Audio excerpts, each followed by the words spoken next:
Good morning, everybody. It's great to see you. Thank you so much for being here and being with us today as we talk about a very important issue. As if you listen to any of the news or see anything that's going on currently, be it the new governor's fund to help fight the wildfires in California, or the trip of John Kerry to China to negotiate CO2 emissions. There's many things going around on the issue globally about climate change. And this conversation is to focus that in and think more about, what's happening within the Inland Empire. We've put together a great panel of experts to discuss the issue. And we'll get to those in just a bit, but I wanted to start off with our welcome remarks.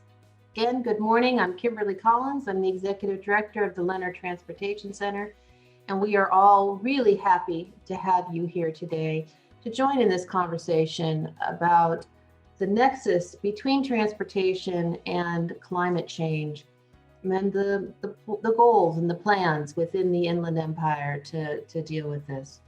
So with that, I'd like to pass it over for welcome remarks to Greg Hulsizer, Vice President of HNTV. Greg, please.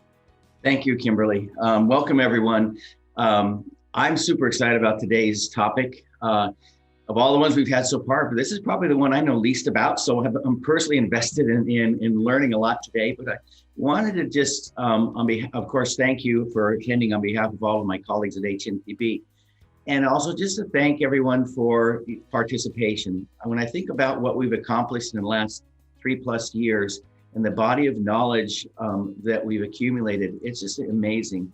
And the reason we call these dialogues is for that reason. It's an opportunity for us to talk with each other and to share what we know, share what we don't know, share ideas, agree, disagree, and to really engage. And I want to thank everyone who's joining us today for your willingness to engage. And because of that, and because of how we've engaged the past 3+ years, I'm convinced that not only for the Inland Empire, but more globally, we are making a difference. You are making a difference. And for that, we're deeply thankful and grateful for the opportunity to participate with the Leonard Transportation Center. So Kimberly, thank you so much for that opportunity. And thank you, Greg, for all of your support and great guidance over these past three and almost half years now. Thank you. And to you, Carrie, as well. And with that, I'd like to pass it over to my esteemed Dean, Dr. Lawrence Rose, for a few words. Thank you, Kimberly, esteemed. Thank you.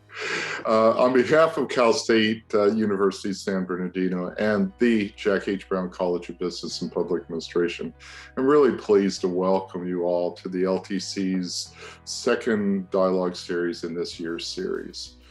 The nexus between transportation sector and climate change, the Inland Empire's action plan, is going to be, it's really important. And these series are, and this set of series is really looking at actions before us. An important measure of quality of life in our region is transport pollution. This past year, the world was able to meet GHG reduction goals, dropping 7% during the pandemic. Now that the economy is reopening, the question is, how can the region continue to mitigate GHG emissions? So I'm also looking forward to hearing what the experts have to say and their different perspectives on how we can continue to reduce emissions as the pandemic ends. So I really want to thank also, besides the speakers, Mike Lim, Josh Lee, Dan Sperlin, Scott Lowery, I really want to thank our sponsors here who make all of this possible. Our platinum sponsors, San Bernardino International Airport, thank you, Mike. HNTV Corporation, you've heard from Greg, so thank you, Greg, Thank you, Carrie. Your support's just been amazing. And I think the results are speaking for themselves here. San Bernardino Valley College, Kenny, thank you again for your support. Our gold sponsors, Woodruff, Spraddon, and Smart, Metrolink, Ontario International Airport, thank you so much for the support. And our silver sponsors, Advanced Civil Technologies, EXP, Foothill Transit, Omnitrans, Lane Construction, GLA, Guida Surveying Incorporated, PMP Groups, VCS Environmental, S2 Engineering. I think the results of the series are starting to speak for ourselves as we are attracting more interest and more support. So thank you all for what you do for us and for the region by supporting these dialogues. With that, Kimberly, I'll turn it back over to you. All right, thanks so much, Dean Rose. Today we have a bit of a different program. We are going to have time to talk about the issues, but we also wanted to start with getting a feel for everyone's kind of understanding and thoughts around climate change. So we're going to have a poll integrated within the program today. And after that, we'll have our first speaker, Scott Lowry, who is a traffic engineer and project manager for HNTB. And then we'll have another poll question. Then we'll move into Josh Lee, who will present the new greenhouse gas reduction plan that's in draft form from San Bernardino County Transportation Authority. We'll have another poll question. Then we've invited Mike Lynn, who has a new startup company within the Inland Empire dealing with traffic management and dealing with the reduction of CO2. Then we'll have another question, and then we'll have Dr. Dan Sperling from UC Davis joining us to lead us off into the conversation of what can we really do. After that, we will have some time for question and answer, and then we will, as normal, if you've attended these dialogues before, have our facilitated breakout room discussion. So the first question, what do you think is the #1 factor contributing to greenhouse gas emissions in the Inland Empire?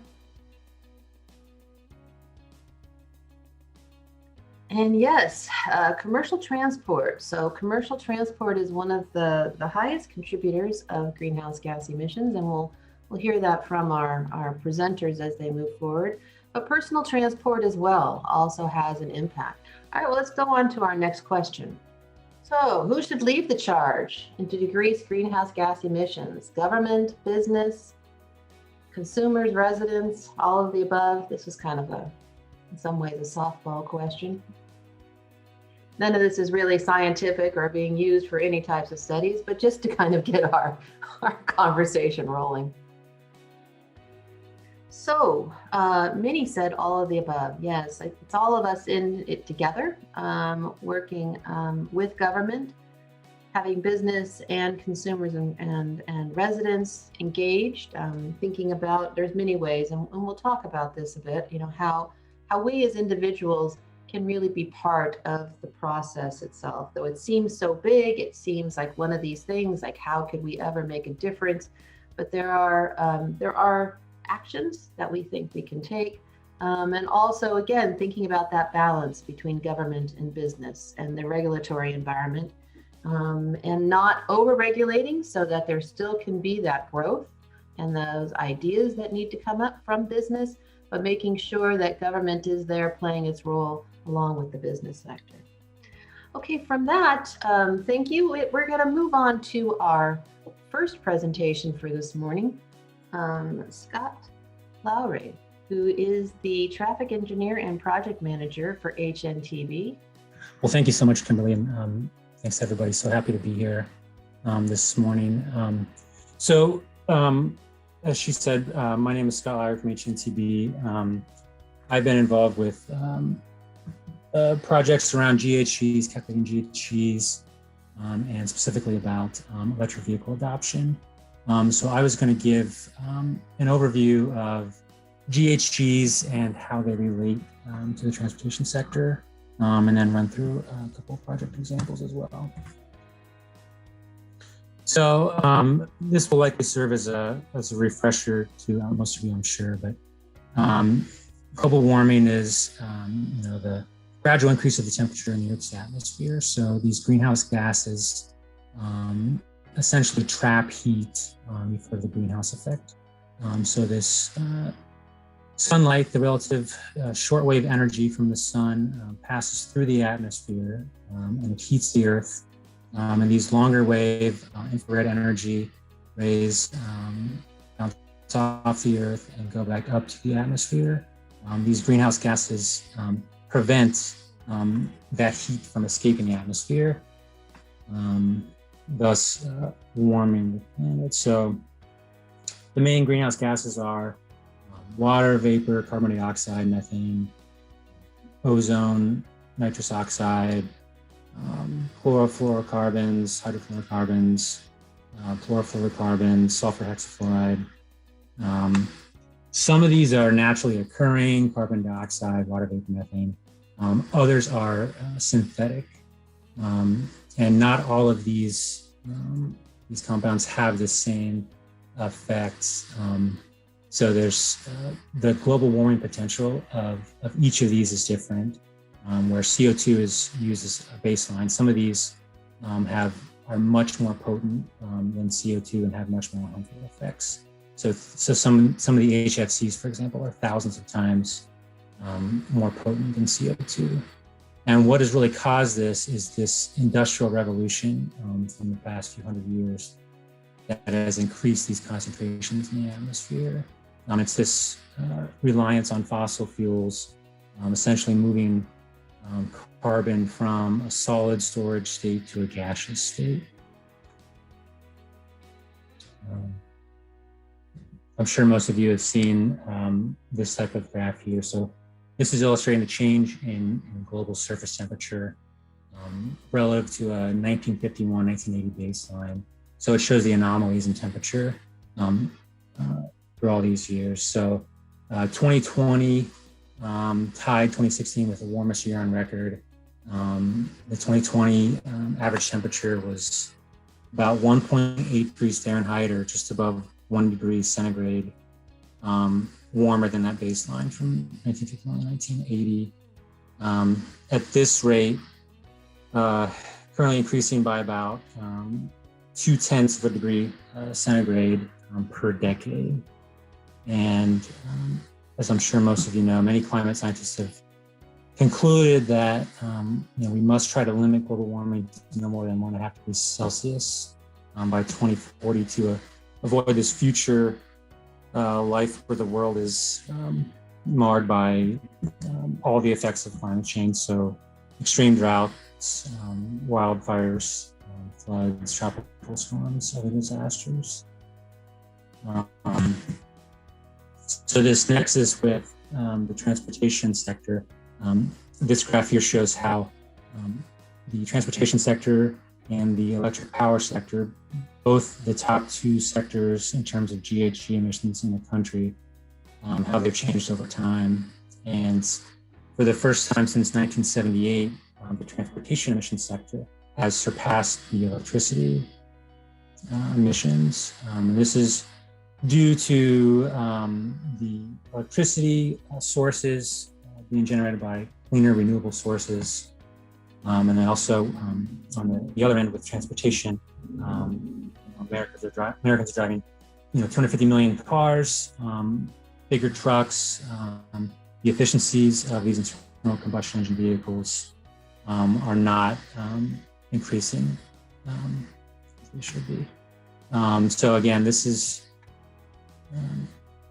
where the transportation sector is the largest share of the GHG emissions in the country, about 28%, and electricity is about 27%.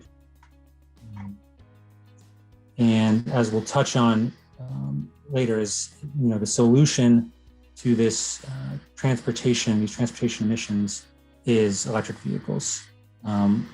There's other methods that will certainly play into it, but electrifying the vehicles is going to have the most positive effect, the most benefit for reducing emissions in the transportation sector.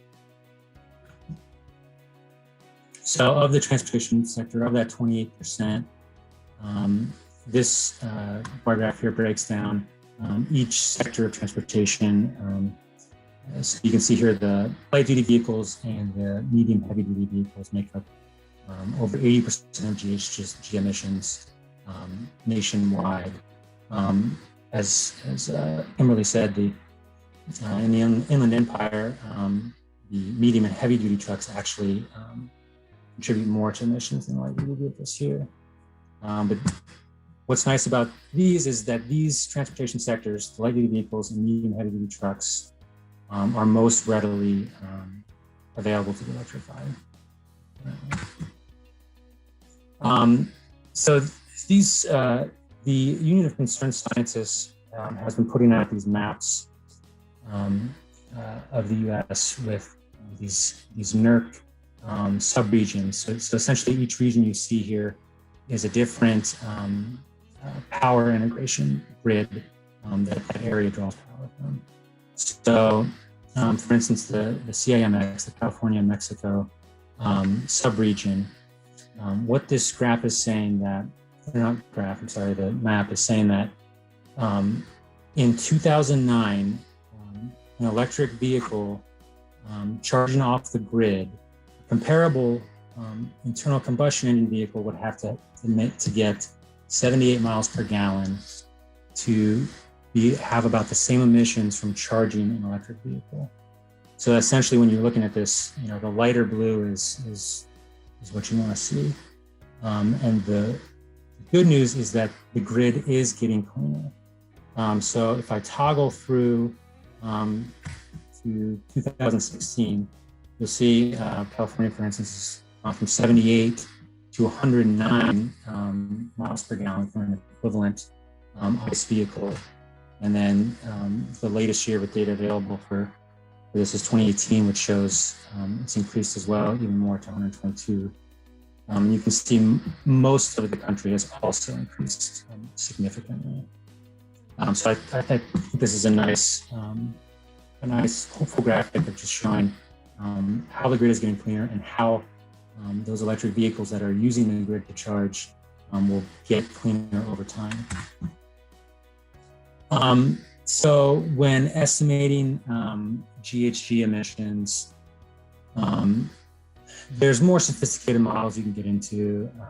EPA has a great model, but essentially for a lot of general calculations, essentially if you just assume that the savings you'll get from an EV are the internal combustion engine vehicle emissions minus the charging emissions of an EV. So that general assumption that a battery electric vehicle or plug-in hybrid vehicle is essentially displacing the miles driven from an internal combustion engine vehicle.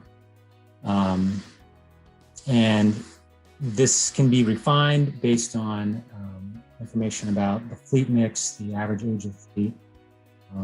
If it's specific for a company or something that has a fleet, having telematics for those vehicles is very helpful to try to see which vehicles would be best, which electric vehicles would best replace those internal combustion engine vehicles, and also help tighten up these emissions savings. So I'm based out of Ohio, Columbus, Ohio, and just something I wanted to highlight here is, as I was saying, to try to get those numbers tighter and to understand those emission benefits that you can get. We helped the state develop this dashboard for alternative fuel vehicles, and this is going to help MPOs, agencies, cities, planners, private companies, help them know where the vehicles are, what types of vehicles they are, where they might want to locate chargers, and where EV adoption education campaigns might be most needed. This slide here, just in my research, just kind of comparing Ohio to California. I'm sure you're all aware that California is certainly the leader in terms of electric vehicle adoption. That just goes to show how incentives and laws and regulations can foster the EV adoption. You'll notice the emission factor for the grid is less than half what it is here in Ohio. And then obviously the total market share of EVs in California is substantially more. Some other cool facts about California is California is the largest consumer of jet fuel and motor gasoline in the United States, accounting for 17% of the jet fuel and 11% of the motor gasoline. It's the second largest consumer of petroleum products, combined for about 10% of the US total. Energy consumption, second highest among states. However, it's the fourth lowest in per capita energy consumption, and that's due to the mild climate and energy efficiency programs.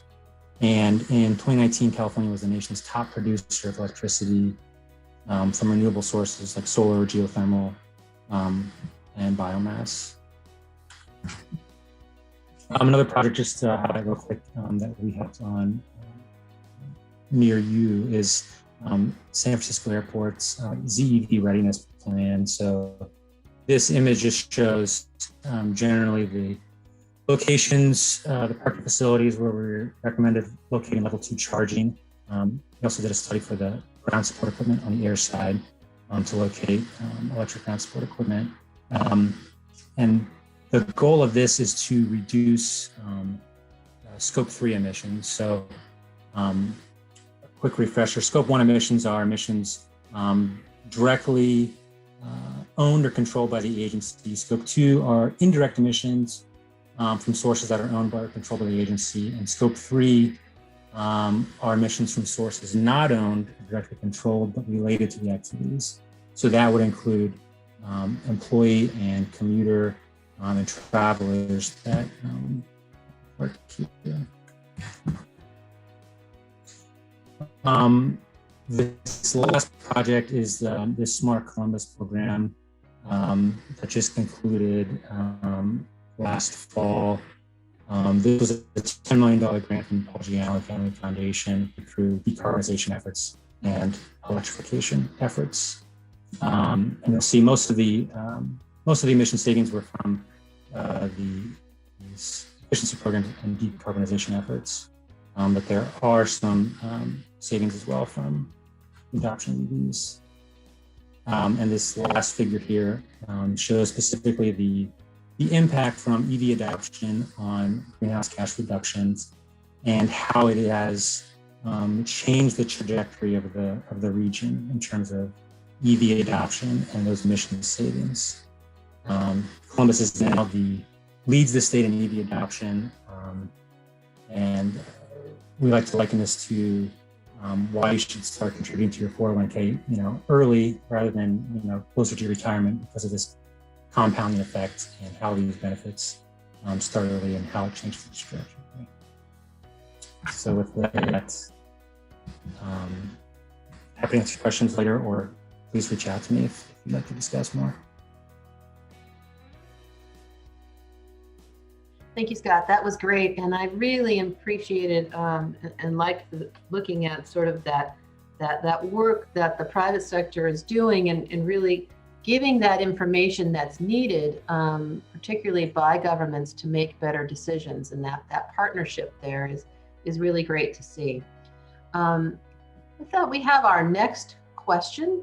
Okay, so how best should the Inland Empire's leadership manage climate change? So we've seen a number of projects that are going in around the nation, particularly in Ohio, but also San Francisco.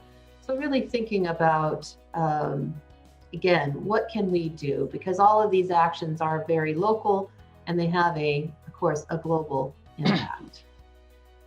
Programs for resiliency, which investing in zero emissions, heavy duty vehicles, reducing VMT, investing in renewable energy, are all of the above. So our winner on this one is all of the above. The big push right now, and there's the Inland Southern California Climate Consortium, which we're a member of, with thanks to Dean Rose for helping to sponsor Cal State's participation in the ISC3. And it's really working to think about how we can be more resilient and how we can respond in some of these resiliency issues to make sure that we're prepared and that we're working in a way that allows us to survive some of the changes that are happening with climate change. But all of these others as well, we need to have the resiliency. We need to really be investing in zero emission heavy duty vehicles. Last year, and if you'd like to see, we have the proceedings and the full dialogue on our website talking about Volvo Lights. That's right out of Rancho Cucamonga, and some of the work that's being done now. And there's others, of course, manufacturers of these heavy duty vehicles. And then reducing VMT, which is a part of what needs to be done, of course, by legislation from the state of California. Investing in renewables, again, a piece that the state of California is really pushing, and then we have, and the federal government's pushing now, and then we have all of the above. So we can see that all of these pieces are very important to having the local community be able to, be more resilient, but also be part of the solution.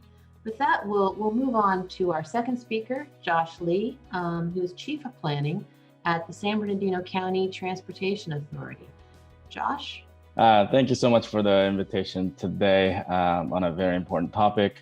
And this is very timely because we've literally last month finished our final draft of our regional greenhouse gas reduction plan update. So we first started out back in 2014 when we adopted it, and then this is the phase 2 because of, first phase started because of AB 32, of course, our landmark legislation, and then subsequent to that, our partners over in Sacramento adopted SB 32, which reduces the GHG further in California. So we had to kind of update our initial plan that we adopted in 2014 to allow our jurisdictions to be mobile and flexible to adopt 2030 goals from our state. Again, with the AB 32 and the landmark court case that came about, after that, our county was involved in it. Our state sued our county for not incorporating GHG reduction into their general plan. So that kind of got all of our jurisdictions together to work on GHG reduction plan in our county. So, I hate to kind of have legislation drive this effort, but oh well, it did, at least in our county. So let me just, so today I just wanted to kind of give you a background of it. What is a regional plan? How our local jurisdictions kind of using this plan, and what's kind of the approval process, and we can do a Q&A at the end. As I kind of mentioned, AB 32, of course, was the landmark case, and then subsequent to that, SB 32 came about, and CARD came up with 2017 scoping plan, which kind of, the scoping plan is an important piece because it kind of interprets AB 32 and SB 32. So that, our local jurisdictions or our county it's a guideline as to how we can implement the number, basically the 40% below 1990 level. What does that mean for our local jurisdictions? So scoping plan kind of is like our Bible, so to speak, in how to adopt to how to be compliant with SB 32. And then of course there's like ample CEQA lawsuits. There's plenty in our county as well. Our local jurisdictions have been challenged at the courts several times on GHG, and recently there will be some cases regarding VMT with SB 743. But that's a whole nother topic that that I can speak on for hours. But I'll just stick with kind of the overall GHG related issues today. So why prepare a regional plan? It's pretty simple. Our cities and our county kind of got together and wanted to see whether we can do it in a comprehensive manner, in a consistent manner for the county. So we embarked on this effort back in 2012, adopted our first one 2014, and then we are well on our way to adopting our second one, the update plan, in near future. So what are some of the goals of the regional plan? So it's to basically, it's not to kind of implement the legislation per se, it's to give our local jurisdictions the math, basically the technical work behind how to do emission reduction, how to do emission calculations, and how to reduce it based on the legislation. So that's what we did. It's a lot of worksheets that our jurisdictions went through. The GHG is going up. Okay, how do we reduce it? What kind of policies do we need to adopt? And how much is that going to reduce for each of our jurisdictions, right? So the curve kind of goes down at the end. If we don't do a regional plan, everybody in our jurisdictions will have a different approach. And there's multiple approaches to reducing GHG. So methodology-wise, we wanted to make sure that at least in our county, we were comparing apples to apples when it comes to our cities. And then follow local direction. So this kind of gives the first crack at selecting reduction measures. So we were able to come up with menu of options for our cities to adopt, so that some flexibility is built into it.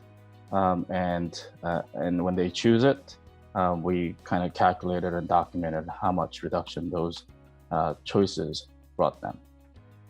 So all of our jurisdictions, as I mentioned, participated. The first phase, actually, only 21 jurisdictions participated because the county wasn't part of it because they were going through a separate lawsuit. And then several of our cities at that time have adopted a separate climate action plans. So this time around, all 25 jurisdictions in our county participated in this. So what is included in it? I think this is kind of the key. It of course has all this the legislation and background and climate planning information included in the chapters. But as I kind of briefly mentioned, it's an inventory of our GHG for our county, separated by each of our jurisdictions, and then forecast it to 2030 and then to a certain extent 2045. And then identify the GHG reduction goals, how much they're going to be reducing and what kind of methodology they're going to be using, and then measure those choices to see if they meet the goal and the intent of SB 32. So each of our jurisdictions, again, had actions that they were choosing based on a menu of measures that we provided. And then, of course, you have to, because it's SQL related, you have to document and you have to have technical studies behind it. And this is kind of the summary of what came out of it when you kind of talk about the reduction measures in our county. So bulk of the reduction, of course, came from the state measures. So about 75% of it is kind of our state's responsibility, because again, SB 32 is a goal for our state. And so we needed to figure out what's the responsibility of our state and what's the responsibility of the local jurisdictions. And we were charged kind of with that 25% for our county's jurisdictions. So we're glad to report that based on current choices that cities have made, we did reach the goal. If you kind of look at the initial baseline of emissions in GHG, it's about 16 million. Kind of compare that with other states, it's about 420-ish million. So 16 million of that is for our county's emissions. If you kind of do a business as usual calculation of it, of course, that's the straight line that goes up. By 2030, it's calculated to be about 17.7 million. So from there, then you reduce it down to the level that's satisfactory to SB 32, and you get down to about percent below 2016 emissions, about 38% below 2016, and then if you do a 2030 BAU calculation and bring it down, it's about 44%. So that's a difference in methodology and calculation. So where are the majority of our reductions coming from in our local jurisdictions at 25%? Of course, it's in the building energy because that's what our cities have control over for the most part. And then we do have some on-road transportation, which is kind of what Scott kind of talked about, some of the electrification in the transportation sector, and so forth. And a lot of the reduction also comes from the solid waste management. And then at the bottom, the GHG performance standard. This really helped. So this came out of our phase 1 study. When we're in phase 1, where we allowed our jurisdictions to kind of have an option or screening table for new development. So when the new development kind of comes in, residential, commercial, industrial, they would have developers had menu of options they can choose from to kind of meet the jurisdiction's goal of meeting AB 32 at that time.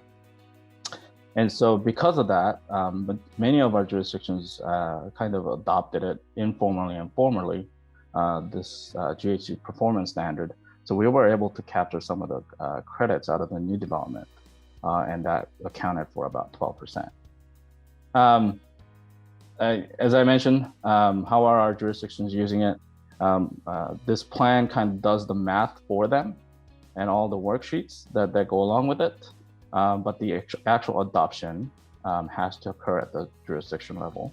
And so they can take the measure, use it exactly the same way as we have done it, and they can just go through the approval process with the local city to do their climate action plan.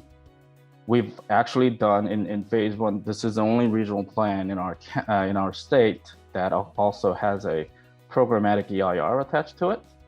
And so what we're currently doing, since we have the draft plan kind of ready, we're working on the addendum from the programmatic EIR so that when jurisdictions can go and adopt their climate action plans and use all the technical information that we have provided, they can easily just tier off of our programmatic EIR. So it makes it a lot easier for the adoption of our of the climate action plans at the local levels. So that's how we're using it. Many of our jurisdictions have used it.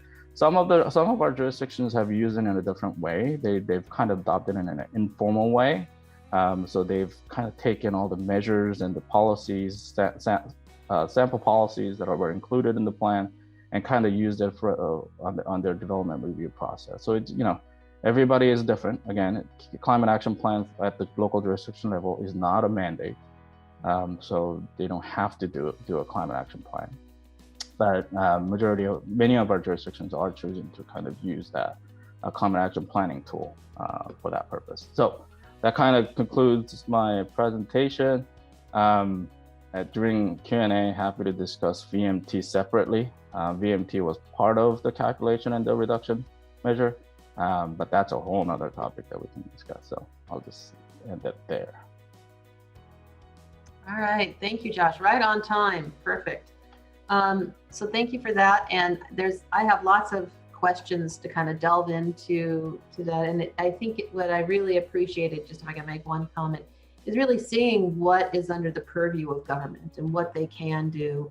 And that's why it's so important. I'll keep on reiterating this throughout the day, but why it's so important to have that business sector and the consumer sector really part of the solution. Okay, with that, we have a question for you, and then we'll move on to our third speaker for the day. The Inland Empire is a significant player in California's climate change policy arena.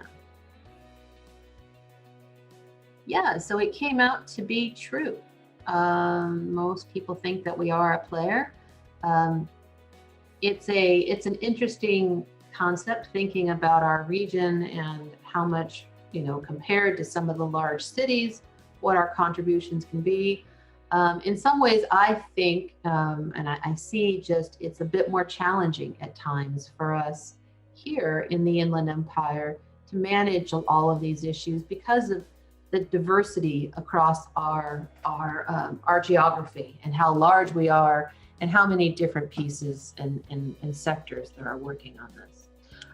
Thank you, Kathleen. So with this, I'd like to invite our next speaker, Mike Lim, who is transportation innovation professional with global infrastructure, finance, and technology experience. And he is the co-founder of a new startup company, an entrepreneur in our region called Xtelligent. And thank you for the opportunity to present today. Just as a quick background, we are SoCal based. We do a lot of work in the Inland Empire and have been involved in a couple different project proposals to the federal government over the past 18 months or so. And we are using technology to enable cooperation between various different transportation modes and the city infrastructure as a way to system optimize. So there's been a lot of talk about how electric vehicles and charging infrastructure can pave the way for a cleaner future. But something that people don't often think about or talk about is this opportunity to enable connectivity and cooperation between various different modes of travel, as well as city infrastructure as a way to really cut back on greenhouse gas emissions, improve energy efficiency, and at the same time improve safety and enable many other benefits as well. So at Xtelligent, we're a university spinoff with ties to various different universities throughout the region, including USC, University of California. We also have some ties to the East Coast. Some of the research that we initially started out with comes from MIT, which we brought over to Southern California, and we've combined many of the control algorithms that have been in the works with the National Science Foundation, Department of Transportation, and Department of Energy funding over the past 10 years or so. And we're using these technologies to enable a much more sustainable and intelligent future using traffic signal control as one way to go about doing that. As a Southern California native, what I found out, and as well as what my co-founders found out as we were driving through places like Los Angeles, is that there's a significant amount of traffic. I think most of us can agree to that LA region has a lot of traffic, whether it be for goods movement or for people movement. And furthermore, as we start digging deeper into why that is, we came to realize that the infrastructure that is currently prevalent in the United States, in fact, 98% of traffic signal control, as well as many of the ramp meters that control access to freeways, are very antiquated. Traffic signal control, for instance, goes back about 100 years using timers to change lights from green to red. That's been around since the first deployment was back in Detroit exactly 100 years ago. So there hasn't been a lot of improvement made in majority of the United States. There are some technologies that are better, but I'll talk about that a little bit more. However, they have their deficiencies as well. So I'll talk about that shortly. But one of the big challenges of having a system that is very antiquated, is not able to control for real-time movement, for instance, is that results in various different costs to society, including economic, environmental costs along the lines of $151 billion in the US on an annualized basis. It results in less control, which also results in safety implications, as well as energy inefficiencies and pollution and so forth. We know that today, transportation sector is the #1 driver for climate change. So when you think about all the inefficiencies that are within the transportation system, we saw an opportunity to address that head on. The average cost of installing technologies when it comes to signal control, and the reason why we started targeting traffic signal control is because that is essentially the ground rules being communicated. That's how we dictate movement within our roadways, whether it be for goods movement or people movement. But what we know is that today, technologies that are slightly more sophisticated in the sense that they can enable adaptation to real-time conditions is very, very expensive. On an average basis, we know that it costs about $150,000 just to deploy the technology to get started. This does not include operation and maintenance cost. So of course, it's going to be very difficult to have technologies that are a little bit more sophisticated because it's very, very cost prohibitive to deploy anything that is beyond a simple timer.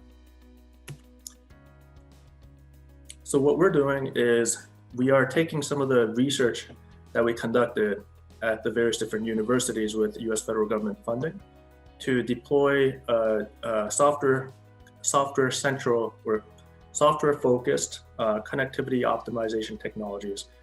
Specifically, we are leveraging telecommunication industry inspired control algorithms, dynamic control algorithms that control the internet today, for instance. When it comes to packet movement from point A to B, it takes a decentralized, scalable, dynamic approach. We're applying the same types of control mechanisms to road networks. So in the process, what we're doing is, if you look on the left side, you see 3 different layers: the physical layer, the transportation infrastructure layer, as well as the mobility layer. And we're enabling integration of both the physical and the transportation infrastructure layer with the actual mobility layer. In the process, we are deploying some of the algorithms that we mentioned earlier that take much more of a distributed / decentralized approach versus a centralized approach, which is very computationally intensive, from a cybersecurity perspective, vulnerable due to single point of failure challenges. And it's also not very scalable because it's very expensive when you take a centralized approach because of some of the reasons that I just stated, such as being computationally intensive. Furthermore, the centralized approach is much less resilient compared to the approach that we're taking. And as a result, what we've seen thus far when it comes to some of the testing that we did at the universities, for instance, we ran PTV Vista models at USC, for instance, and we saw about 50% improvement in network capacity, specifically looking at the city of Los Angeles utilizing their timing charts with NSF funding. And we saw about 50% improvement, which means if you're imagining a city street with two lanes, imagine adding another lane. So without having to deploy concrete, just by using technology, we're able to improve efficacy by about 50%. We've actually taken this out into the real life environment and in partnership with certain locations up in the San Francisco Bay Area, state of Colorado, DOT, as well as one of the local cities there in the Denver metropolitan area has allowed us to deploy our technology citywide, essentially taking over every single controller within the city. And even though we're not fully done with research and development yet, and we started out incrementally, we're already seeing metrics that are looking very positive for us to actually achieve these kind of metrics ultimately. What's also exciting for us is that by taking the approach that we're taking, where we are veering away from capital intensive infrastructure bound approach, which would require video cameras and further deployment of induction loops and things like that, we are able to bring down the cost by 20x or so. So that's been also very exciting from the perspective of being able to scale impact, because fundamentally our venture is about enabling technology to fight things like climate change, improve air quality, and so forth. And with that, being able to scale the technology, our hope for the type of impact that we want to see is somewhat mitigated. And lastly, we've been working closely with national laboratories such as Argonne National Laboratory and NREL. And based on their modeling, we've seen about 20% improvement in transportation energy efficiencies. That's been very exciting. I'll skip over here. We've been growing as a company. We have multiple patents pending. We've received quite a significant amount of funding from the DOE and others. And we have a couple different case studies that are ongoing at the moment. I briefly mentioned earlier that we have some work up in the San Francisco Bay Area. We are today controlling some of the signal timing around the Tesla manufacturing facility up in the San Francisco Bay Area.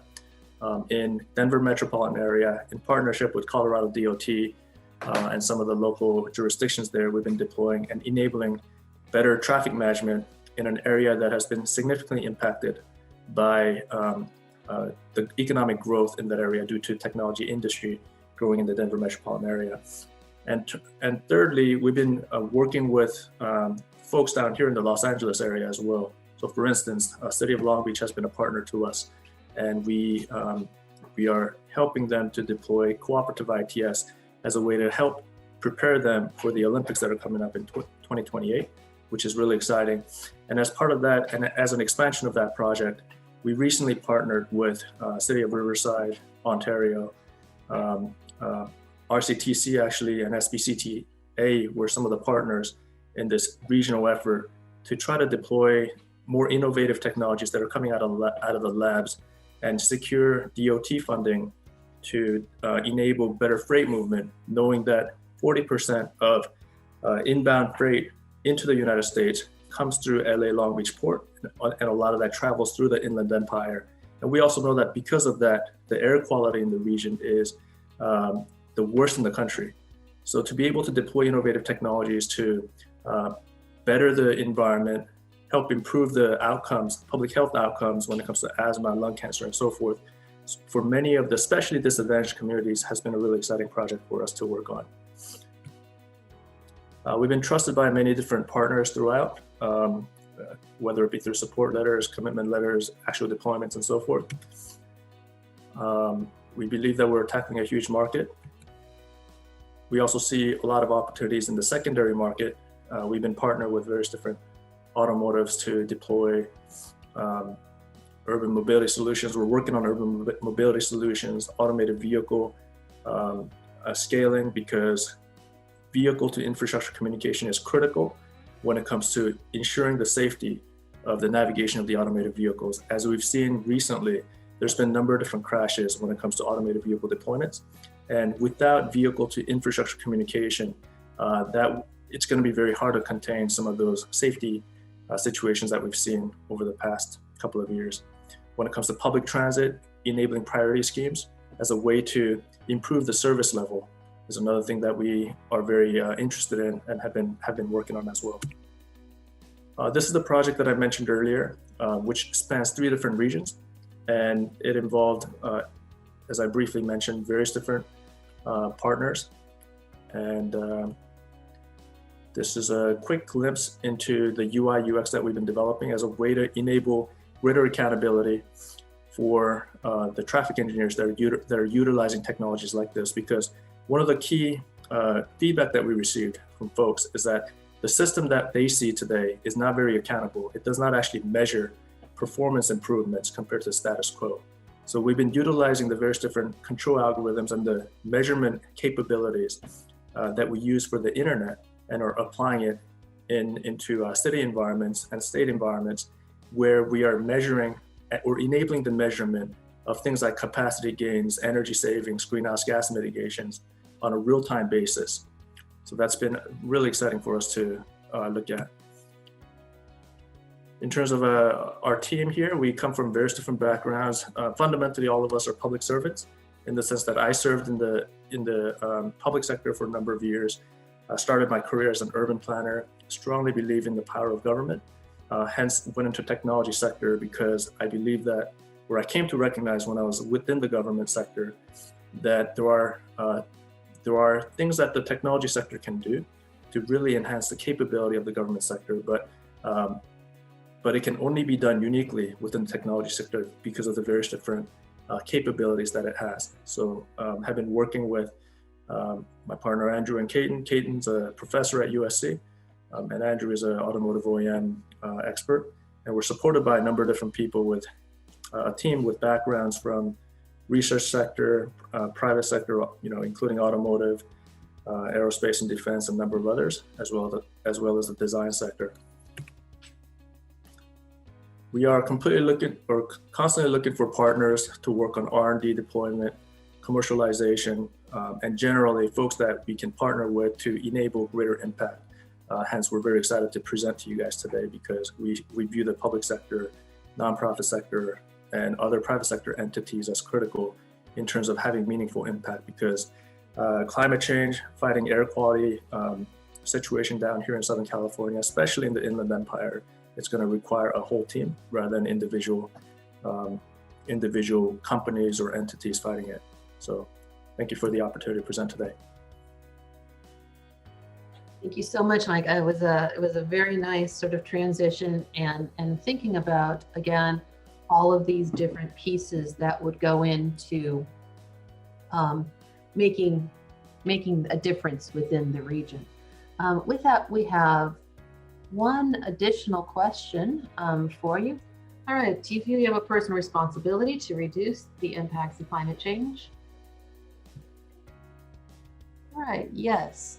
So many of you, it's good to see, do see that we each have a responsibility. And as we kind of, again, have talked about from this, over our past three speakers, and really thinking about the role of government, of business, and some of those coordinations and the work that can be done between all of the main sectors is an important piece. So now I'd like to introduce and bring up our final speaker for the day. Dan Sperling is a PhD. He's a professor in civil engineering and environmental science and policy, and he is the founding director of the Institute of Transportation Studies at the University of California in Davis. We are honored to have Dr. Sperling here. He's an expert in, and really a founding, thinker on the ideas of transportation and climate change and what we can do as a community. Dr. Sperling, if you'd like to share your screen. Thank you very much. I'm delighted and pleased to be able to do this. I appreciate the invitation. So I'm, just in terms of a little background on me, is not only am I a professor at UC Davis, heading up our Institute of Transportation Studies at UC Davis, but I'm also a board member for the California Air Resources Board. I hold the transportation seat. And I've had that for 14 years. I was appointed first by Governor Schwarzenegger, and Brown, and Newsom.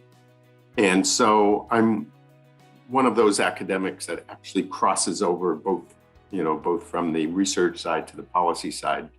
So that you're going to see that here in my presentation. So just a little bit on the Institute of Transportation Studies, and I do this as much as recruitment for any prospective graduate student, anyone out there that are interested in graduate school. We do have we do say that we're the premier university center in the world on sustainable transportation. Of course, that's debatable, but we do head up the National Center for Sustainable Transportation. UC Riverside is actually one of our partners on that. And we have very much we're very much looking at issues from an engaged way, connecting policy with research and doing it globally. So let me start by saying that the story I'm going to tell you here is, and so I'm sorry I didn't hear the previous presentations. I was hosting a conference that's going on right now between UC Davis and the National Renewable Energy Lab on decarbonizing transportation. So I just popped out of that to come back here to be with you. So I apologize if I replicate or maybe even contradict what others have said. But an important point I want to make is that we've seen very little systems innovation in transportation for a very long time, arguably for over half a century. And these are some of the big changes, big system innovations we have seen for both people and goods, but they end in the 1950s. And so here we are in 2021, and having seen really very little innovation. We've seen innovation. Our cars, of course, and our trucks are much safer. They're more fuel efficient now, but basically they function the same way they did 50 years ago. And so the result of that has been that we've created a transportation system that really is far from optimal. In fact, it's one of the most resource intensive, expensive transportation systems imaginable. And I'm going to point out here, we can do a lot better. And if we really look with open eyes to what we have before us for a transportation system, we see that For instance, you see the graph on the right. Over 40% of all the greenhouse gases in California come from transportation. And if you include the upstream emissions from refineries and the emissions to make cement for roads, it's over 50%. And so we've created this very resource intensive, high impact transportation system. We have congestion, tremendous congestion. It's costly. And if we look at some of the indicators of this, carpooling, for instance, the amount of carpooling in the US has gone, carpooling for work trips has gone from 20% 40 years ago to 9%. And that's despite the fact that we've invested tens of billions of dollars, it's probably over $100 billion on these carpool lanes and HOV lanes. And Los Angeles is kind of the poster child of that.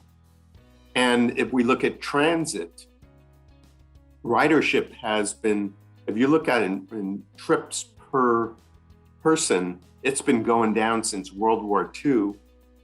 If you look at it in just the total ridership, it had been diminishing for the last decade in the US. And again, if you point to Los Angeles, we're investing, tens of billions of dollars, soon be over $100 billion in building up transit. And yet transit ridership has been going down.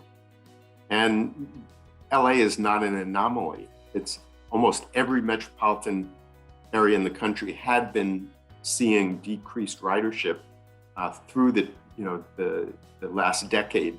And of course, now with the pandemic, it's plummeted. We're down about 60% or so less ridership. And most of the focus is in the transit industry is how do we get back to where we were? And what I'm going to point out is where we were is really not only suboptimal, it's almost irresponsible in terms of serving our population. So what we've created here is in the United States. Actually, it started in Southern California. I'm not a Southern Californian, so I can say that. This car culture, this car monoculture that's been created, and it started in LA, it spread to California, it spread to the Sun Belt of the US and to the rest of the US and the rest of the world. And we've created this transportation system that is so dependent on light duty vehicles, passenger vehicles. And you can just see here, as I just said, carpooling is decreased, public transportation is just tiny. Most travel is single occupant vehicles. So we are almost completely dependent on our cars.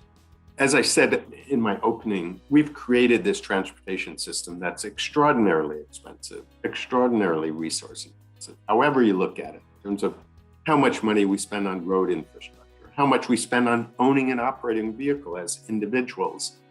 It's now for a relatively new car, it costs $9,000 per year to own and operate a car.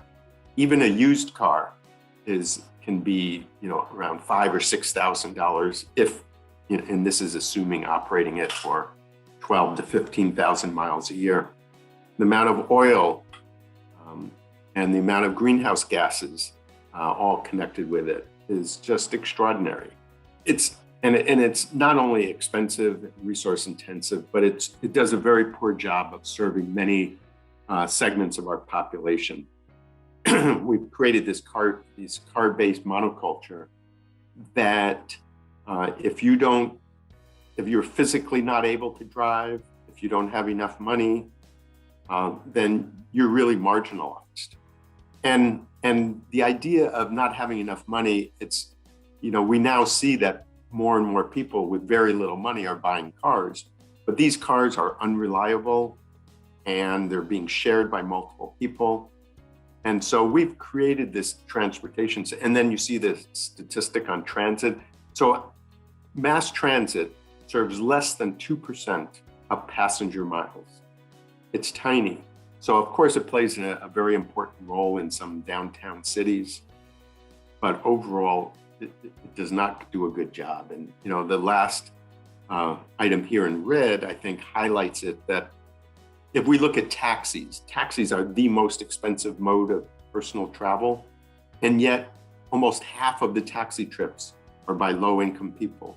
And that's because they don't have good alternatives. And I'll just give you one little anecdote. My sister, who is, when she was very young, she was in an accident. She lost peripheral vision on one side. And because of just that little thing, her whole life has been affected because she can't drive. And so it affects her lifestyle, it affects her work choices. She has to live in a place that has good transit. And so, it's not just, we have these stereotype images of people that are disadvantaged, but it's really a much bigger part of our population. And I have some of our researchers at ITS at UC Davis trying to nail down really what part of our population is marginalized, because it is a very large percentage. And I just, you all are in the Inland Empire, so I can't help but emphasize that it's not a unique problem in the Inland Empire, but one where it's exacerbated, deals with warehouses and distribution centers that are really proliferating in the Inland Empire. And that's, it's mostly to serve the Southern California market.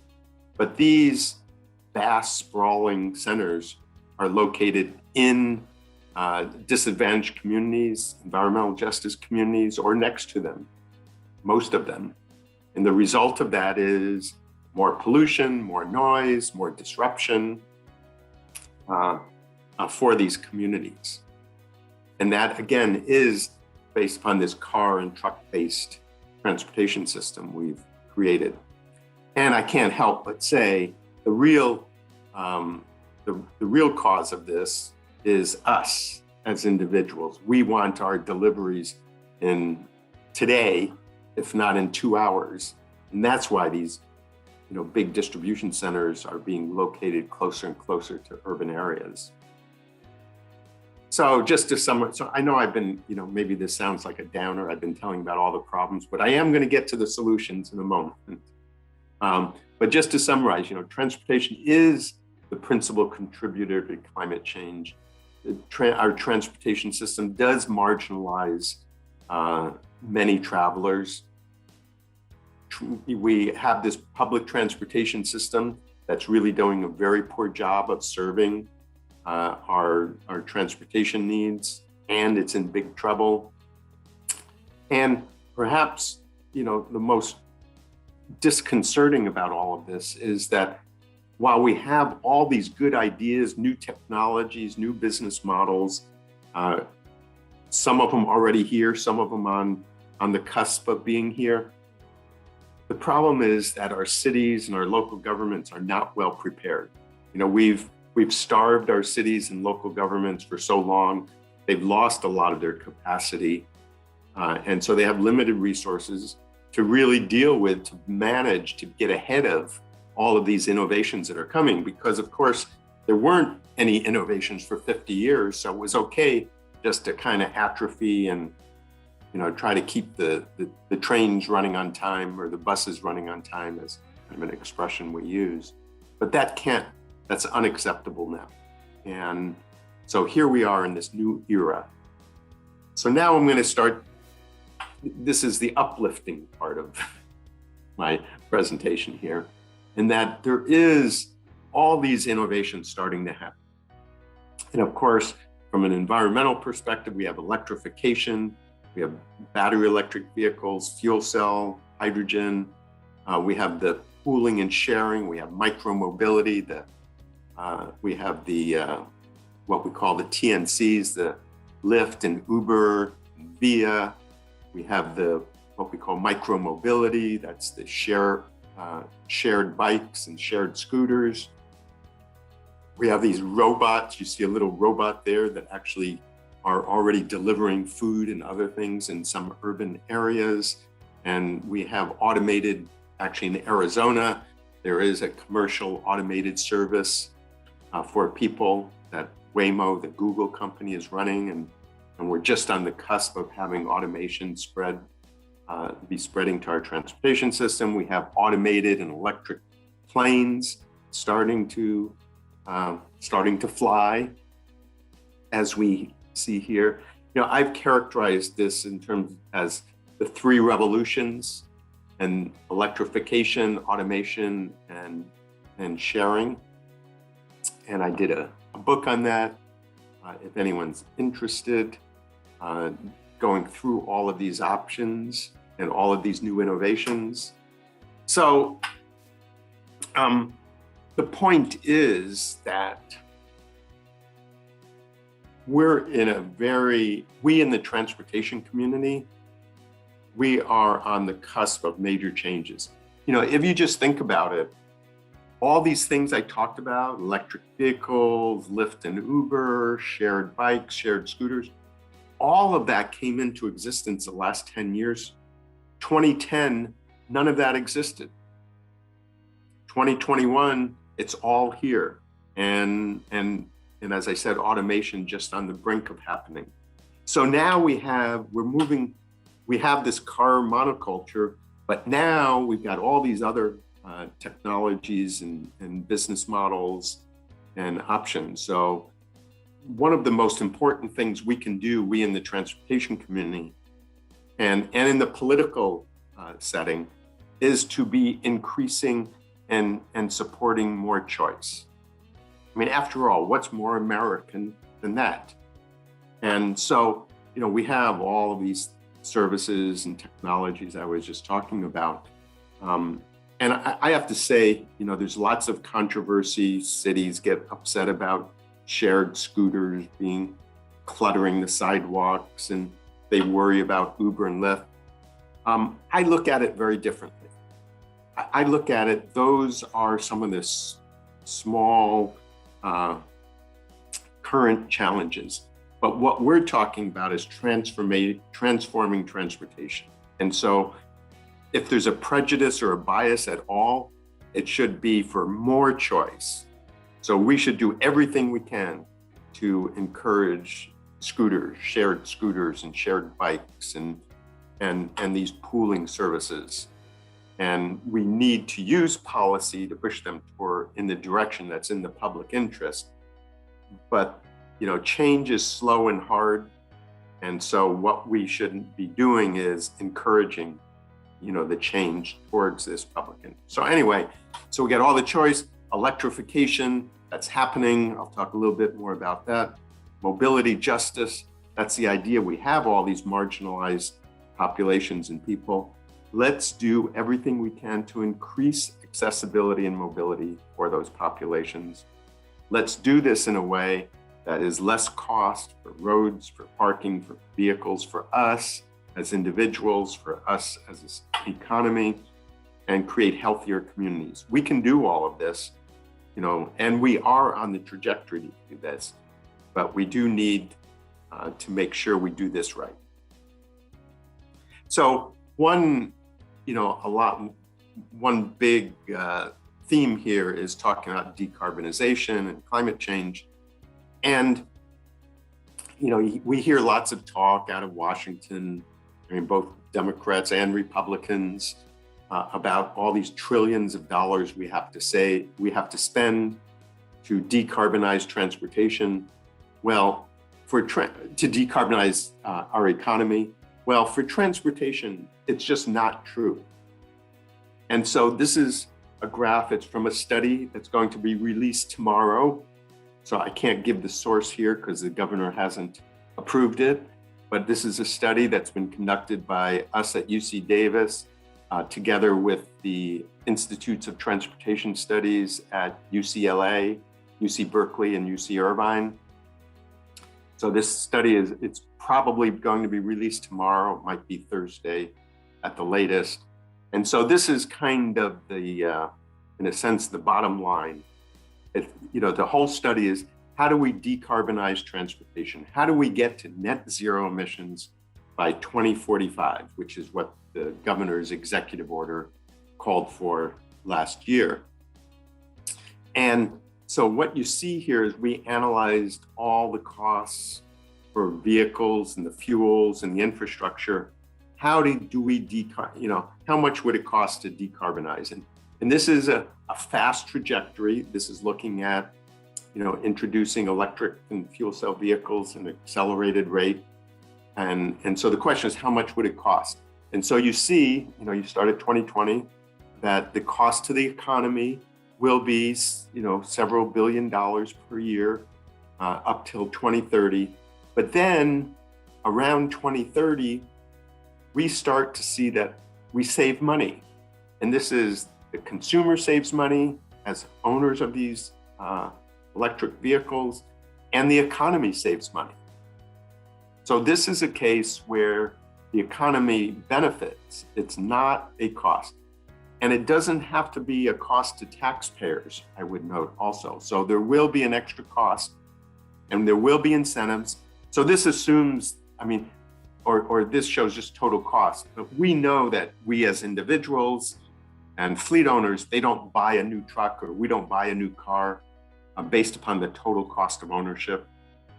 We're just not wired that way. We're not that rational. There's lots of uncertainty, even though we're going to get the benefits. And so we do need incentives to encourage, to support these early purchases by consumers and fleets. But the point is these incentives can be created without a cost to taxpayers. And if anyone's interested, we can get into that theme in the Q&A. And there's not only, so those are the benefits to the economy, but that doesn't even take into account the reduction in climate change and all the benefits that come with that, nor the health benefits. So this is an analysis. This shows how much savings there would be in health, just in health costs, from moving away from combustion mostly.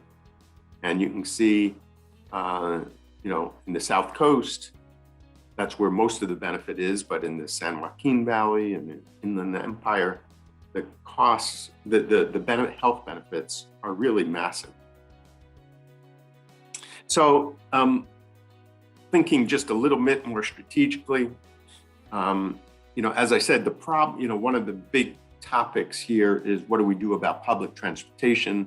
I said transit as we know it today is only 2% of passenger travel. We need to increase that. We need to not only get back to the 2%, we need to increase it way beyond that. And how do we do that? The obvious, most compelling way is just to get our transit operators to work more closely with all of these new technologies and business models and services that are coming into existence. The micro-mobility, the scooters and shared bikes, the micro transit, which is the idea, like there's a company Via that's doing this quite a bit. It's basically Uber on steroids. It's like small vans and small buses that operate on demand. And then of course you have the Lyft and Ubers of the world. And, we can create incentives so that they favor, that it pushes those services like the Lyft and Uber towards the pooling services and away from providing individual passengers. Anyway, so that's all the problem. So these solutions are these public-private partnerships. I think that there's just no other compelling strategy and there's no other way of doing it. But that's a big lift. It means changing how we finance public transportation. It means how we provide incentives. It's everything from how we handle bikes and scooters in the local government level to how we deal with car sharing, how we deal with financing of public transit. And the other part, and so the overarching strategies then are, just to summarize what I've been talking about, is we need a lot more mobility choice. And our focus as professionals, as politicians, as regulators, policymakers, researchers, should be to figure out how to support more mobility choices. And another big strategy I was just talking about is how do we link transit to these private and nonprofit mobility services? How do we create more incentives for pooling, for walking, for biking? And and at the same time, disincentives for single passengers and single occupant travel? And of course, the other big part of it is electrification. And so, I know most of you are from local government and university. I think the way we need to communicate this, so this is my years out talking to mayors and city councils, is that if we lead with the idea of we have to reduce vehicle use, so we need to do electrification. But in addition to that, we often say we need to reduce vehicle use. And I think that is true, but we don't lead with that idea. We lead with the idea we want to improve accessibility and mobility for those that have been marginalized. But we do it in a way that we reduce overall vehicle miles traveled. And so that's my message. So the two big messages, I think, for those of you in government especially, is, let's figure out how to reduce VMT while increasing accessibility, and let's figure out how to support electrification.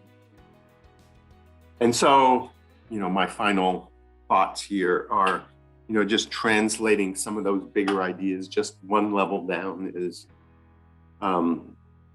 we as individuals, we need to think about, buying an electric car. How do we pool more, whether that's carpooling or whether that's using Lyft and Uber? And I know Lyft and Uber have shut down their pooling services, but it'll be coming back soon. How do we use transit in those few cases where it does provide good service? For companies, how do you support non-single occupant vehicle travel choices, through bikes, walking, scooters, transit? How do companies support electrification? And for government, it's all the things I've been talking about. How do we champion pooling? How do we embrace these incentives and disincentives? How do we help transit operators partner better with this proliferation of new mobility services that are coming in? And probably one of the hardest things here is reforming transportation finance. It seems like that should be the easiest, but transportation finance is so convoluted. Almost no one outside of a very few core group of people even understands how it really works to the extent that we can figure out how to change it. So a quote from Albert Einstein, we can't solve our problems with the same thinking and the same government institutions and rules and research that we used when we created them. So this is such an exciting time for those of us in transportation. I tell my graduate students, my undergrads, this is the best time, certainly in my entire life, to be in transportation. It's really gotten exciting, in the colloquial vernacular, it's become sexy, but it means that there's a lot more challenge for us, and there's a lot more need for us to really engage on these issues, and because now for the first time in half century, we really do have an opportunity to make transportation sustainable, to make transportation better in an economic sense, in an environmental sense, and in a social sense. So thank you for your time. And I know I've probably gone a little longer than I should have, but hopefully there's some time for Q&A here. Yes, thank you so much, Dr. Sperling, for that. It was great, and it really kind of brought together all of the talks that we've heard today. Kerry has been very patient. He had a question before you started, and he's back up there and ready to go. Kerry, please. Yeah, this was terrific, and thanks to all the speakers. And Dr. Sperling, I think you touched on some of the things that I was thinking of, and I think you all touched on these things. I guess it's a multi-part question, but I'm interested in your reactions and answers. I guess this has been bothering me since I was a little kid. I grew up in a farming family, and we were very involved in the ethanol subsidies in the 70s and 80s. And I was always skeptical of the true net benefit of those programs, because I saw the diesel fuel that was required to pump massive amounts of water to irrigate the corn and to, the tractors to tend it. And it was all aimed at preventing air pollution. I understood that, but I didn't understand the net benefit. And then I spent the first several years of my professional career working as a chemical engineer in the geothermal energy industry, working on hydrogen sulfide abatement and arsenic abatement, two pretty dire environmental problems with geothermal energy production. And I questioned the entire net calculation of the benefit of some of these energy sources. And so that brings me to electrification. I'm glad that we are thinking of, I think Dr. Sperling, you referred to them as upstream emissions.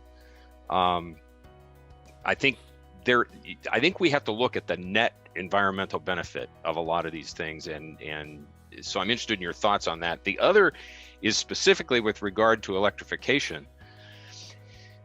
I would love to buy an electric car. Quite frankly, right now I can't afford it, and so I won't. And I'm wondering when there's going to be enough there for electrification to be attractive without massive government subsidies. And Dr. Sperling, you actually showed a graph that showed that happening. I am interested in how you see that happening. Well, the first thing is that distinguishing between what the total cost of ownership is and what the initial purchase price of a vehicle is are two different things. So, what's happening is that the cost of batteries is coming down so fast. That graph that I showed you, I myself would have said that was 3 years ago, even 2 years ago, I would have said that's ludicrous. And in fact, I had been a skeptic of a lot of these cost analyses and forecasts. But I've become more and more convinced. Actually, where I was the last hour before this was hosting a meeting, a workshop with the National Renewable Energy Lab. And there was a presentation on batteries, and they said, so battery costs have come down. They were $1,000 per kilowatt hour 10 years ago, $10,000 per kilowatt hour 10 years ago. They're down to about $140. There's been like an 85% reduction, and everyone is saying they're going to continue to go down into the foreseeable future. So the point of that is the cost of these vehicles is coming down. It will continue to come down. Part of it is the car companies have to scale up, and they have to produce it, and they have to convert the R&D costs, spread them out over a lot of vehicles.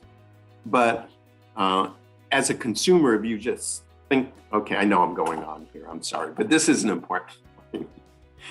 As a consumer, there is the total cost of ownership, which is taken into account that the electricity cost is less than the gasoline cost. The maintenance is less, the vehicle lasts longer. And so if you put that together, within a few years, most cars and most applications will be about the same as a gasoline car on a total cost of ownership basis. Yes, they will cost more, but over the life of the vehicle, they'll save it. You do cost discounting when I say what I'm saying. So to boil it down for you, Carrie, if you drive your vehicle a fair amount, like 10 to 15,000 miles, because that's when you get the benefit of the lower energy cost, and you get a smallish car like a Chevy Bolt, or even the Model 3 Tesla, within a few years, that car on a total cost of ownership basis will be about the same as a gasoline car. And pretty soon I'll be able to say the same thing about most of the other light duty vehicles. And incidentally, it's exactly the same story for trucks. And that's even more shocking because, again, a few years ago, myself included, thought there's no way we're going to electrify trucks, these big things carrying around batteries. But it turns out that most trucks are only driven 100, 150 miles a day. So you don't need huge battery packs in them. And it turns out there's cost analyses, even estimates that even for some of the bigger trucks, they're going to become competitive on a total cost of ownership basis pretty soon, in the next 5 to 15 years. And I see Doran Barnes here, and I want to thank him because he's the guy that lured me into this. And he was in one of the first classes I ever taught at UC Davis. So you can see we've both been around for a while. Dr. Sperling, you were my professor back then, and you still are. I continue to learn from you, sir. Appreciate you being here today. You're very welcome. Thank you. You've done great things. Would any of our other speakers like to touch that? Carrie's question?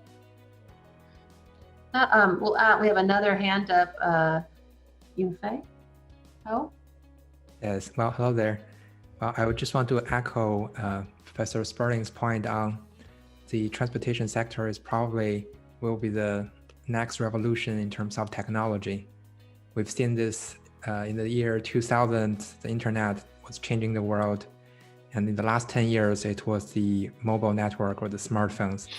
And right now, it seems to be clear that the next technology revolution will be in the transportation, in the vehicles, connected, autonomous. So I was wondering the same thing Carrie was asking. So kind of your projection on the reduction for the cost, I was wondering where the cost reduction came from. So I guess further starting, you already answered the question. So I want to ask another question to Mike about the technology from the Xtelligent. Could you tell us a little bit more about the technology that you guys are using for the traffic signals? And you mentioned the cost for traditional signals is about $150K. I'm kind of curious what's your cost in a similar setting, probably with more advanced functions. Thanks. I got it. Thank you for the question there. And in terms of the technology that we're deploying, there are a couple different layers. So the first layer is the control algorithms that enables us to take control over the signal phase and timing of the traffic signal controllers that are deployed out in the field. And as I briefly referenced during the call or during the presentation, the technology basically mimics what we learned in terms of controlling the internet. So all the research that went into creating ARPANET originally, and then ultimately controlling the internet in a decentralized, resilient way, where you can move packets from point A to B in the most efficient way possible. We're applying those kind of algorithm technologies as the very first layer. And the second layer that enables us to bring the cost significantly down compared to the status quo. And as I mentioned, the reason why we're trying to do that is because we're trying to enable broad cooperation between vehicles and city infrastructure. And this kind of goes, this touches on what Dr. Sperling talked about quite a bit as well. The reason why we're doing that is because number one, we want to scale impact, but secondarily, we want to build out the connective tissue that would allow us to deploy various different incentives and disincentives that would motivate various different types of travel. So if you're sitting in a bus transit vehicle, is there a way to use traffic signals in a very affordable way to improve the service compared to, say, single occupant vehicles or zero occupant vehicles in the future when you have automated vehicles, by providing, say, signal priority and vice versa? Or is there an opportunity to use signal phase and timing as a way to incentivize more efficient usage of freight movement, or maybe even give it priority at certain times of the day as a way to incentivize freight movement that aligns with city policy goals that may have to do with, climate change and so forth. So anyway, the connectivity aspect is very, very important for us as well. So that's why we've been working with various different partners, and we also see this as a collaborative effort in the sense that this cannot be done without cooperation with our government partners. It cannot be done without our mobility partners and so forth. But anyway, we're enabling the connectivity or building out the connective tissue using things like, whether it be DSRC radio or 5G or 4G or 3G even, as a way to enable communication between the various different assets. And I guess lastly, the technology that's also very exciting for us is, and we actually are working closely with the various different national labs on this, is the accountability mechanisms. So one of the reasons why there hasn't been wide adoption, obviously there's the cost side and the efficacy side, but the third side is that there hasn't been enough transparency in terms of whether the technology even works.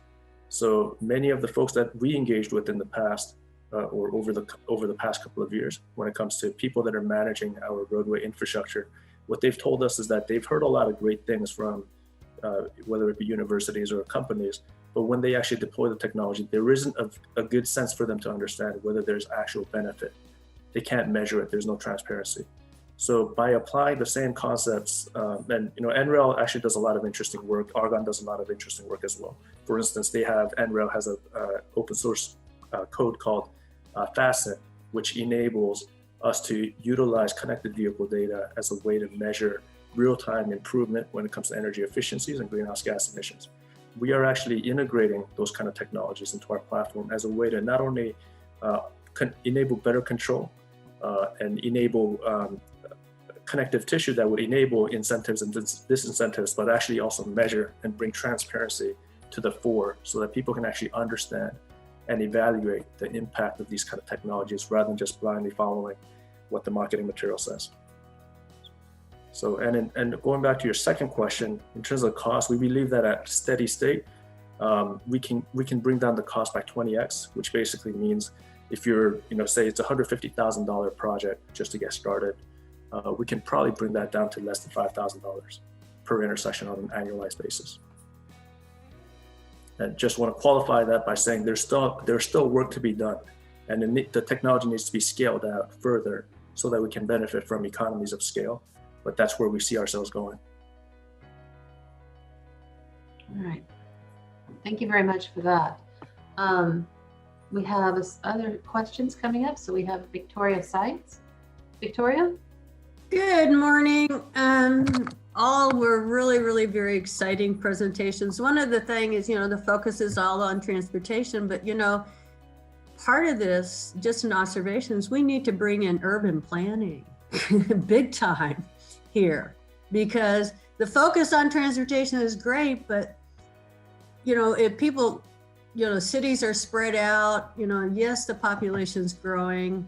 Yes, everybody, we've sold them on the fact they need to have a house and live in the suburbs and drive a long distance. And we've got to change that story, or we're really not going to be able to make these changes. We can implement all the technology you want, but if everybody's commuting 1 to 2 hours every day. So it's just an observation. I'm sure that you're working in partnership with community leaders in planning, transportation in conjunction with housing, et cetera. At least I would hope in new areas that are developed. That's just an observation. Thank you. Thank you, Victoria. And it's true. As more, particularly with the pandemic, the Inland Empire's housing market has boomed, because people are looking for more space. They want to live out in the suburbs. And so it's creating an additional paradox for us as we figure out what needs to be done. Josh, we're running out of time, but do you want to say, we have a couple more questions still. Anything on that from our blog? Yeah, so thanks for that comment, Victoria, actually. So our plan kind of looks at what our local jurisdictions can do in terms of kind of meeting that challenge of GHG reduction. So there's transportation included in there, there's land use, there's all kinds of measures that our jurisdictions can actually practically implement. So I think I would definitely kind of take a look at all the measures that our city studied. It's a very comprehensive list. So And if you have any questions regarding any of those measures, happy to answer any of those and what the calculation behind all those reduction measures were. Yeah, and it goes to that piece of vehicle miles traveled within the Inland Empire. And again, the geography and the choices aren't great. And the financing's not great here. So we have a number of challenges that, as a lot of the investment goes into these urban cities where there's a larger sort of, concentrated population, thinking about our community and how we can bring more choices, because I love that idea, to our areas so people don't have to drive, or that they can live and work close to where they're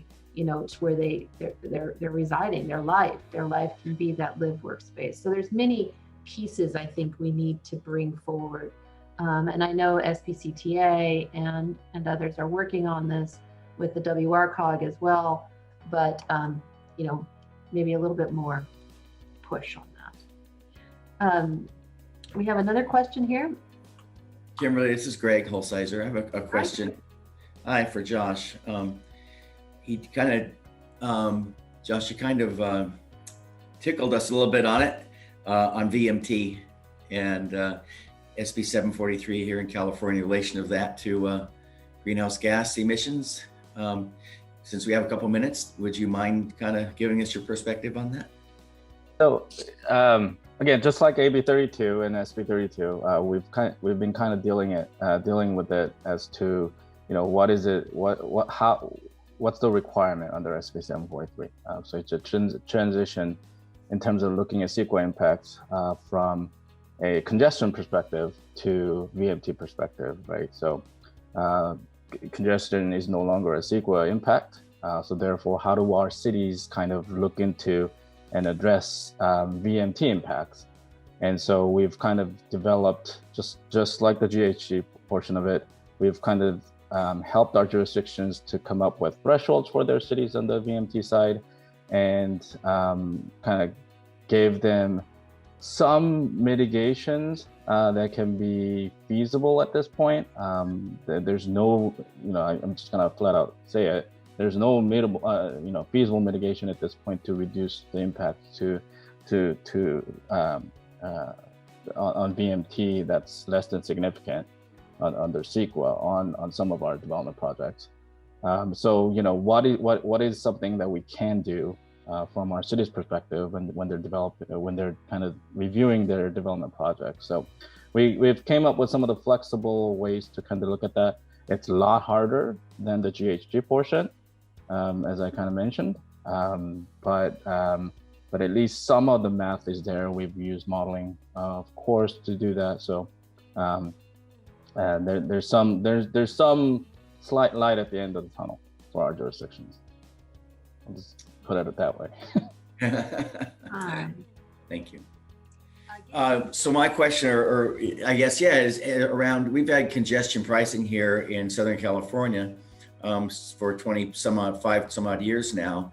And now we're seeing the Bay Area talking about all lanes tolling. In LA, they're talking about using congestion cordon pricing and using pricing to provide free transit, to underwrite all of transit. In San Diego, they have their 5 big moves that is part of their regional transportation plan that is heavily based on pricing. And I guess I'll ask the panel, do you see that more as or a combination of the two, I guess, more of a social equity strategy, or more of a sustainability greenhouse gas reduction strategy? I would just comment that, we have a market economy, and if you don't change prices, you're not going to change how goods and services are used in activities. So we have to be very sensitive to, the equity considerations, and we want to do it in a way that's equitable. And I think that's, but you need to change. And it's the same thing on climate. I know the Biden administration is scared of using pricing, but they're going to have to eventually. That is how our economy functions. And we can do lots of things. So in transportation, which has been notorious for not using pricing, I think we've got to figure out how to use it effectively. And it doesn't, we can define it more broadly in terms of incentives and disincentives. Even what Michael was talking about, there's non-monetary incentives, like how we do traffic control is a way to create, time savings, which is another way of doing it. So, there's a lot of communities that are venturing cautiously into this. And I think it's part of that theme of more choice, and you got to use pricing. There's just no way around it, but let's do it in a way that is not regressive, that does help people that, have fewer resources. Thank you.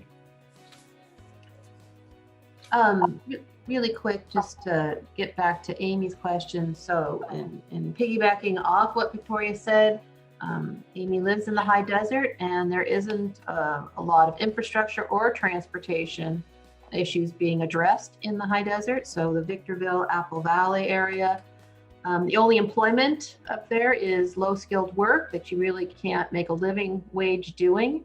In addition, new housing is going up everywhere, and there's no jobs coming in the area. Pre-pandemic, she spent 2.5 hours per day in the car commuting. She'd love to take a train, but it's not an option. Our city's working with agencies on this kind of issue because, again, as you see, the high desert is within the inland a growth region. It is where people are going. They're working in LA. They're living up there. It's also an area where many companies now, because of land costs, are thinking about warehousing and distribution centers. So additional sort of congestion coming from that.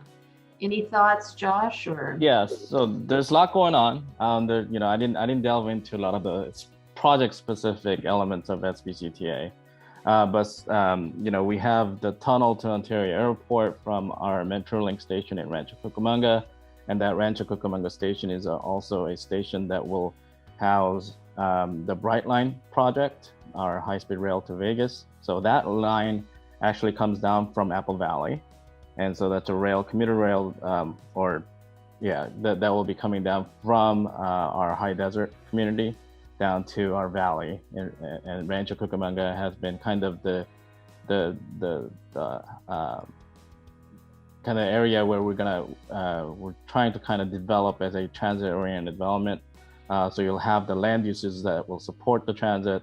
We just received word that we got $87 million to do the BRT on Holt and ending at Victoria Gardens. So that'll also connect to the Metrolink station at Rancho Cucamonga. So this major mobility hub is kind of happening in Rancho area, but that will certainly connect to the high desert region.